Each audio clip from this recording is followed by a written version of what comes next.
Hello বন্ধুরা, good morning, welcome back to my channel. আমি চন্দনা। আর আজকে সরস্বতী পুজো, সরস্বতী পুজোর শুভেচ্ছা জানাচ্ছি সবাইকে।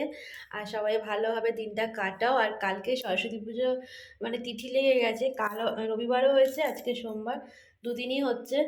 তো তোমরা ভালোভাবে এনজয় করো। আর আজকে আমি সকাল সকাল স্নান ফান করে নিয়েছি, সব কাজ সেরে। আর ভিডিওটা সকাল থেকে শুরু করতে পারলাম না, আর কারণ ক্যামেরা ধরবো না কাজ করব এরকম ব্যাপার।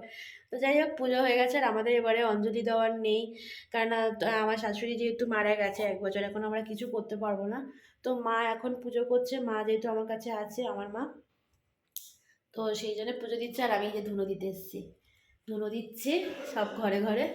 তো মা পুজো দিতে বসে গেছে, মাকে একটু জোগাড় করে দিলাম, অন্তত ডালা পুজোটা অন্তত দিতে হবে, সেই জন্য মা দিচ্ছে।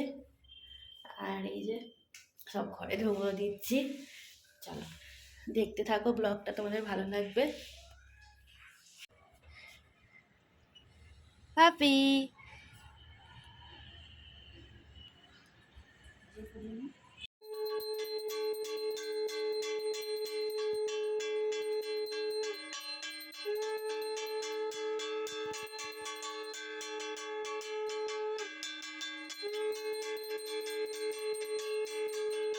তো বন্ধুরা, মিষ্টি স্কুলে যাবে সরস্বতী পুজোয় ঠাকুর দেখতে। আর তোমাদের দিদি ভাই দেখো মিষ্টিকে সাজাচ্ছে। আর যে চুড়ি পরেছে আর এই ড্রেসটা পরেছে দেখো। আর এদিকে শাশুড়ি মা বসে আছেন, সাজাগোজা পর্ব চলছে। এ দেখো বন্ধুরা, আমরা চলে এসেছি মিষ্টির ডান্স স্কুলে। মিষ্টি আর মিষ্টির দিদি ওই যে যাচ্ছে, আর আমি আর মা, তোমার দাদা ভাই যে পেছনে যাচ্ছে। আর তোমার দাদা ভাই গেট খুলছে, আবার গেটটাও তো দিয়ে দিচ্ছে। তো আমরা এখানে চলে এসেছি। আর এখানে ঠাকুর দেখো খুব সুন্দর হয়েছিল, এই যে। আর এখানে এসে মানে অনেকেই চলে গেছিলো, আমরা আসতে একটু অনেকটা দেরি করেছিলাম সেই জন্য। আর এখানে এই যে ফল প্রসাদ দিয়েছিল, আর যে চেয়ার টেবিল পেতেছে। আর এখানে প্যাকেট সিস্টেম করেছিল, তো আমরা প্যাকেটটা হাতে করে নিয়ে চলে গেছিলাম, আর প্রসাদ খেয়ে চলে গেছিলাম। তারপর আমরা চলে এলাম মিষ্টির দিদির কলেজে। আর এই যে আমি এখানে এসে একটু ঘোরাফেরা করলাম কলেজে, আর খুব আনন্দ করলাম, সবাই মিলে একটু ফটো তুললাম। আর এখানে পরিবেশটা বেশ ভালো লাগছিল, বেশ খুব সুন্দর। তো এই যে মিষ্টি দেখো দৌড়দৌড়ি করছে। দেখো বন্ধুরা, এই যে আমি বাড়ি চলে এসেছিলাম দুপুরে, আসার পর আর ভিডিও করা হয়নি। আর দুপুরে আজকে আমরা খিচুড়ি খেয়েছিলাম, সেটাও শেয়ার করতে পারিনি। এখন তবে খিচুড়িটা আছে, তো সেটা তোমাদের দেখাই। এই যে খিচুড়ি এখনও রয়েছে, এটা রাত্রে মানে অল্প করে সবাই একটু করে খাওয়া হবে। আর অনেকটা বেলাতে খাওয়া হয়েছে, যার জন্য খিদেও হয়নি। আর এখন রাত্রেবেলায় বসিয়ে দিয়েছি গোটা ষষ্ঠী রান্না। আর এই যে গোটা ষষ্ঠী রান্নার সবজিগুলো এখন গুছিয়ে ভালো করে ধুয়ে ধুয়ে একটা একটা করে রান্না মানে করছি। আর এখানে যে সবজি, শিম, ফুলকপি, আর এই যে পালং শাক, আর এদিকে রান্না করছি দেখো। এদিকে হচ্ছে এটা আলুটা সিদ্ধ বসিয়ে দিয়েছি। আমাদের সেদ্ধ অনেকের তরকারি গোটা ষষ্ঠী হয়, আর আমাদের হচ্ছে সিদ্ধ গোটা ষষ্ঠী, যার জন্য সব কিছু সিদ্ধই হবে। তো আলু সেদ্ধ বসিয়ে দিয়েছি। আর এই যে লাল আলুটা একটু ধুয়ে ভালো করে একটু জলের মধ্যে ভিজিয়ে রেখে দিয়েছি। আর লাল আলুটা, আর এদিকে দেখো আমাদের হচ্ছে এরকম ডাল। তো ডালটাও সিদ্ধ করে এর মধ্যে নিয়ে নিয়েছি।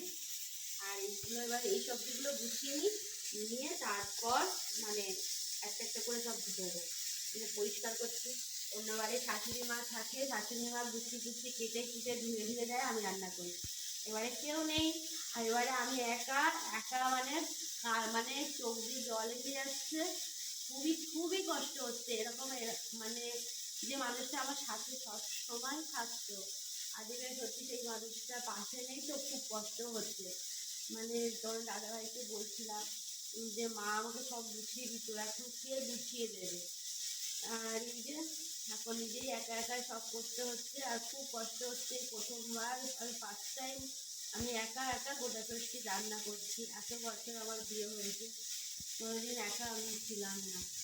তো প্রত্যেক মানে কি বলবো, কথা বলতে গেলেও কষ্ট হচ্ছে, গলাটাও ধরে গেছে। আজকে তাই ভাবছি যে আমি কী করে রান্নাটা করবো, এটা নিয়ে সন্ধ্যেবেলা অনেক চিন্তা ভাবনা করে অনেক করে, আর এখন এই যে করতে এসেছি, আস্তে আস্তে গোছাচ্ছি আর এই যে রান্না করছি। সবাই দেখতে থাকো, তোমাদের ভালো লাগবে ব্লগটা। দেখো বন্ধুরা, এই গোটা ষষ্ঠীর সমস্ত সবজি এখানে রেডি রয়েছে। এইগুলো সব সেদ্ধ করা হবে, সব গোটা গোটা সেদ্ধ হবে। আর এদিকে তোমাদের দিদিভাই আর মিষ্টি শিমের মধ্যে দেখে নিচ্ছে, কারণ এখন শিমের মধ্যে সব পোকা টোকা থাকে, সেগুলো দেখে নেওয়া হচ্ছে, আলোতে দেখা হয়। আর মিষ্টি দেখো না, যেন জ্বর মাপছে থার্মোমিটারে। এই যে শিমগুলো গোটা গোটা যাচ্ছে, এগুলো সব সেদ্ধ করা হয়। এই দেখো, এগুলো ধোবো, এগুলো ধোবে। আর এদিকে দেখো মিষ্টি কি করছে, মিষ্টি এদিকে সব ছাড়াছাড়ি করছে, শিমগুলোকে সব শিলগুলো ছেড়ছে। আর দিদিভাই দেখো বাসনগুলো পড়েছে নাকি সব? না না, মিষ্টির দুপুরের খাবার থালাটা এটা ধোয়া হয়নি, মা বাড়ি গেল না আজকে, হ্যাঁ হ্যাঁ, ওই জন্য ধোয়া হয়নি। ও সব পড়েছিল। হ্যাঁ, আরো তো বাসনগুলো মনে হয় পড়েছে সব। হ্যাঁ এগুলো থাক, এগুলো দিয়ে দিয়েছে মাজবে। মিষ্টির থালাটা দেওয়া হয় না, ওই জন্য দিয়ে দিচ্ছি। বাবা কতটুকুনি কপি গো! ছোট ছোট কপি, এই যে হ্যাঁ, গোটার মধ্যে দেবো। বাহ, সাইজটা তো হেভি, একদম দিশি। এই এটাও তো হেভি, মুখ ঘুরিয়ে রেখে দিয়েছে ওদিকে। কাটি আগে, তারপর তো এই যে একদম একটুখানি কপিটা পুরো একদম ছোট ছোট কপিটা। এই যে গাইস, গরম গরম ধোঁয়া উঠছে, সব সিদ্ধ এই করা সব হয়েছে, সিদ্ধ করা হয়ে গেছে, দেখতেই পাচ্ছ। এবার এখনো এটাকে, বাকি আছে। এখনো বাকি আছে, তোমরা দেখতে থাকবে। এর উপর আর কি কি দেওয়া যাবে। শিম হয়েছে, আলু হয়েছে, লাল আলু হয়েছে, আর ডালটা হয়েছে। এখনো ধোঁয়া উঠছে, দেখেছো? এই দেখো বন্ধুরা, কত বড় সাপ, পুরো মাথা দেখেছো? কি করবে এগুলো কেটে কেটে? এই দেখো দানা হয়ে গেছে, এগুলো ফেলে দিচ্ছি। দানা হয়েছে, ওইখানে খানিকটা দিয়েছি। তো বিশাল বড় হয়, গোটা যেহেতু সবটাই গোটাই দিতে হবে, ঠিক আছে? ওটা তো ধুতেই হবে না, ভালো করে না ধুলে। এই যে আমাদের গোটা ষষ্ঠী রান্না কমপ্লিট হয়ে মানে একদম হয়ে যাওয়ার পথে। আর তোমাদের কেমন লাগলো ভিডিওটা কিন্তু কমেন্ট করে জানাবে। আর আমাদের আজকে সারাদিন মানে যা যা করলাম তোমাদের তো শেয়ার করলাম। আর এখন এই যে গোটা ষষ্ঠী রান্না হয়ে গেছে, এবার মানে আমাদের খাওয়া দাওয়াও কমপ্লিট হয়ে গেছে, রান্নাও হয়ে গেছে। এবার শুধু একটু মানে ঘুমাতে পারলে ভালো হয়, মানে আর শরীর চলছে না এরকম ব্যাপার। এবার আজকের ভিডিওটা আমি এখানেই শেষ করছি। তোমাদের কেমন লাগলো একটু কমেন্ট করো। টাটা, ভালো থেকো, শুভরাত্রি।